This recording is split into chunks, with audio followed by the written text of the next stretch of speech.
Technology এখন সব জায়গায়, আমাদের কাজের ক্ষেত্রে, রান্নার ক্ষেত্রে, এমনকি আমাদের অলসতার ক্ষেত্রে, কাপড় কাচা থেকে শুরু করে এখন আমাদের গোসলের ক্ষেত্রেও যেটি ব্যবহার হবে, এটি কি ভাবা যায়?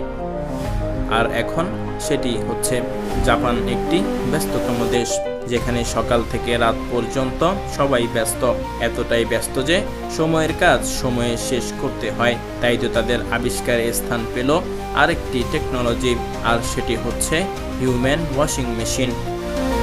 1970 সালে জাপানের ওসাকার মেলায় প্রদর্শিত প্রথম আল্ট্রাসনিক বাতের আধুনিক সংস্করণ এটি।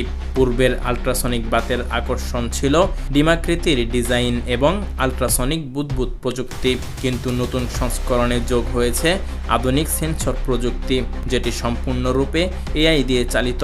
এটি ব্যবহারকারীর শরীরের চাপ ও ক্লান্তি মাপতে পারবে এবং সেই অনুযায়ী একটি আরামদায়ক পরিবেশ সৃষ্টি করবে, সেই সাথে সম্পূর্ণ অটোমেটিকভাবে ফুল বডি ওয়াশ করতে সক্ষম। এখানে শুধু শরীর পরিষ্কার করাই নয়, বরং চোখের যত্ন নিতেও থাকছে রোহটা ফার্মাসিউটিক্যালের প্রদর্শনী, একটি বিশেষ প্রযুক্তি যা দিয়ে আপনার চোখের স্বাস্থ্য বিশ্লেষণ করা যাবে। তাই জাপানের ওসাকাতে 2025 সালের বিশ্ব মেলার জন্য প্রস্তুতি চলছে পুরোদমে। আগামী 6 মাসের মধ্যেই শুরু হবে এই অনন্য প্রদর্শনী, যেখানে নতুন প্রযুক্তি আর উদ্ভাবনগুলো বিশ্বকে মুগ্ধ করবে। আর দর্শকদের বিশেষ আকর্ষণের বস্তু থাকবে এই হিউম্যান ওয়াশিং মেশিন।